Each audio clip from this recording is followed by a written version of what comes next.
बिस्मिल्लाहिर्रहमानिर्रहीम, अस्सलाम वालेकुम। आप देख रहे हैं ताज़ी फूड और मैं हूं आपके साथ आपका भाई सूफ़ी। आज मैं आपके लिए लेकर आया हूं आलू अंडे की भुजिया। आपने बहुत सी वीडियो देखी होंगी आलू अंडे की भुजिया और घर में भी कई दफ़ा बना के खाया होगा, लेकिन जो रेसिपी आज मैं आपके लिए लेकर आ गया हूं एक डिफरेंट रेसिपी है, एक हटके रेसिपी है।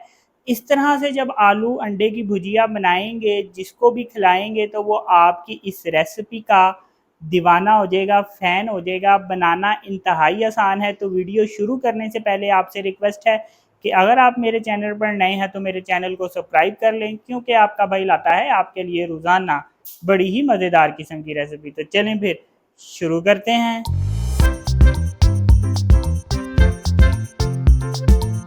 आलू अंडे की भुजिया में आप ऑयल इस्तेमाल करें या घी इस्तेमाल करें तो ज़रा ज़्यादा डलता है। बाकी जो रेसिपी बनाते हैं, सालन हंडी बनाते हैं, उसमें अगर 2 चम्मच किसी में घी डलता है तो इसमें उसके मुकाबले में 3 से 3.5 चम्मच घी डालें या ऑयल डालें। थोड़ा ज़्यादा डालेंगे तो ये ज़्यादा मज़ेदार और ज़्यादा टेस्टफुल बन के तैयार होगा। तो यहाँ एक कढ़ाई में मैं 3 चम्मच ऑयल ले लूँगा। अब यहाँ पे इंग्रेडिएंट्स का हिसाब रखना बहुत ज़रूरी है, ख़ास करके प्याज और टमाटर का। तो यहाँ पे मैंने जो आलू लिए हैं, यहाँ पे मेरे पास आधा किलो आलू हैं। आधा किलो से ये तकरीबन 50 ग्राम ज़्यादा हैं। और इसके लिए जो मैंने प्याज लिया है, प्याज मैंने 400 ग्राम प्याज लिया है। और प्याज की मैं कटिंग आपको बता दूँ, इस तरीके से करनी है। ये देखें, प्याज को बारीक बारीक काटा है, ये चॉप नहीं किया, ये हाथ की कटिंग है। और इस तरह से हमने प्याज को बारीक बारीक काटना है। ये देखें, इस तरीके से काटेंगे। ऑयल जब हल्का सा गर्म हो जाएगा तो ये 400 ग्राम जो मेरे पास प्याज है ये इसमें डाल देंगे। यहाँ पे मेरे पास 550 ग्राम आलू हैं। तकरीबन आधा किलो आलू से 50 ग्राम ऊपर है। और इसकी कटिंग इस तरह से छोटी छोटी की है। ये देखें, काफ़ी छोटी कटिंग की है। ये भी हाथ की कटिंग है, ये मशीन से नहीं चॉप हुए हुए। इस तरह से बारीक बारीक हमने आलू काटने हैं। ये देखें, प्याज और आलू हमने फ़ौरन डाल देने हैं, इनमें हमने वक्फा नहीं देना। जैसे प्याज डालेंगे उसके साथ ही हम इसमें आलू भी डाल देंगे। चम्मच फेर के अब इसको हमने मिक्स कर लेना है। अच्छी तरह से मिक्स करेंगे ताकि ये आलू और प्याज आपस में अच्छी तरह से मिक्स हो जाए।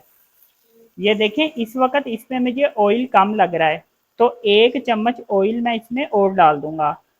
तो इस वक्त टोटल इसमें 4 चम्मच ऑयल हो गया है। ये देखें, ये जो पानी है ये आलूओं ने पानी छोड़ा है, तो हमें इसमें एक्स्ट्रा पानी डालने की ज़रूरत नहीं होगी। जिस तरह से ये पानी खुशक होगा इस तरह से ये आलू भी गल जाएंगे, क्योंकि इनकी कटिंग छोटी छोटी की है, तो ये इसी पानी के अंदर गल जाएंगे। ये देखें, इसने जो पानी छोड़ा था वो खुशक हो गया है और इसके साथ ही आलू भी गल गए हैं। साथ साथ मैं इसमें चम्मच फेरता रहा हूँ और तकरीबन इसको मैंने 4 मिनट तक पकाया है। अब यहाँ पे मेरे पास 1 टेबलस्पून काला जीरा है, ये इसमें डाल देंगे। चम्मच फेर के एक दफ़ा मिक्स करेंगे इसको। ये देखें, चम्मच फेर के चूल्हा अब मैंने बिल्कुल हल्का कर दिया है, बिल्कुल स्लो चूल्हा कर दिया है मैंने। अब यहाँ पे मेरे पास 1 टेबलस्पून लाल मिर्च है, 1 टेबलस्पून कुटी हुई मिर्च है और हाफ टी स्पून मेरे पास कश्मीरी लाल मिर्च है, ये इसमें डाल देंगे। ये जो मिर्च मसाले हैं ये आपने अपने टेस्ट के हिसाब से रखने हैं। यहाँ पे मेरे पास 1 टेबलस्पून नमक है, 1 टेबलस्पून धनिया पाउडर है और हाफ टी स्पून मेरे पास हल्दी है, ये भी इसमें डाल देंगे। चम्मच फेर के अब इसको अच्छी तरह से मिक्स कर लेंगे। चूल्हा हल्का रखेंगे, चूल्हा तेज नहीं करेंगे वरना ये जल जाएंगे। अब यहाँ पे मेरे पास 1 पाव टमाटर हैं, 250 ग्राम टमाटर हैं। और टमाटरों को भी ये देखें इस तरह से बारीक बारीक काटा है। हाथ की कटिंग है, चॉपर से नहीं चॉप किया, हाथ से बारीक बारीक काटना है। ये भी इसमें डाल देंगे।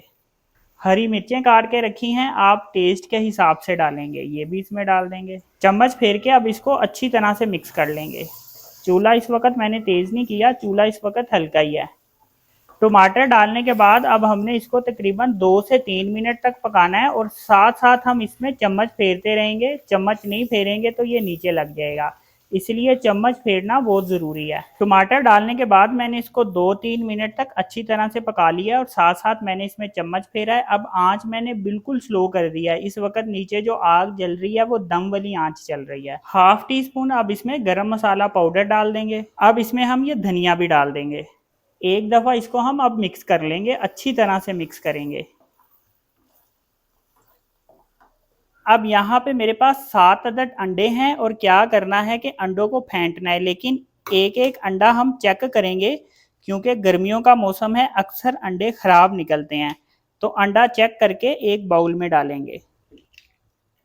ये देखें अंडे ठीक निकलते जाएंगे तो इस बाउल में डालते जाएंगे। अब अंडों को हम अच्छी तरीके से फेंट लेंगे। अब ये अंडे हम इसमें इस तरह से फैला के डाल देंगे।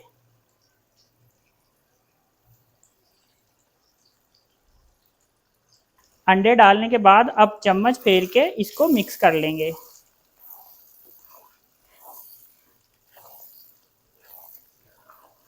चम्मच फेरते जाएंगे, चम्मच फेरना नहीं रोकना।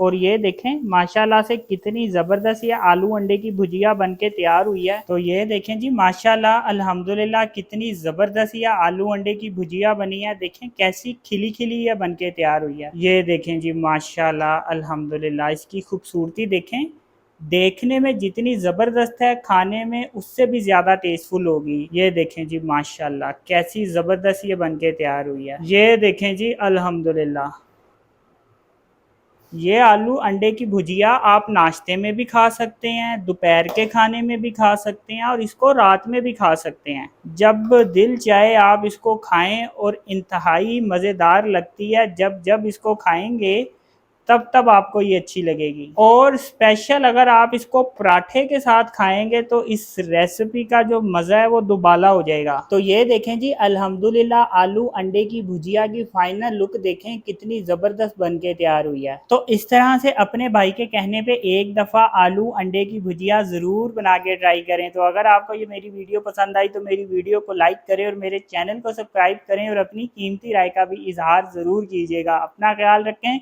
दुआओं में याद रखें। अपने भाई को इजाज़त दीजिए, फिर मिलेंगे एक नई और मज़ेदार रेसिपी के साथ। अल्लाह हाफिज़।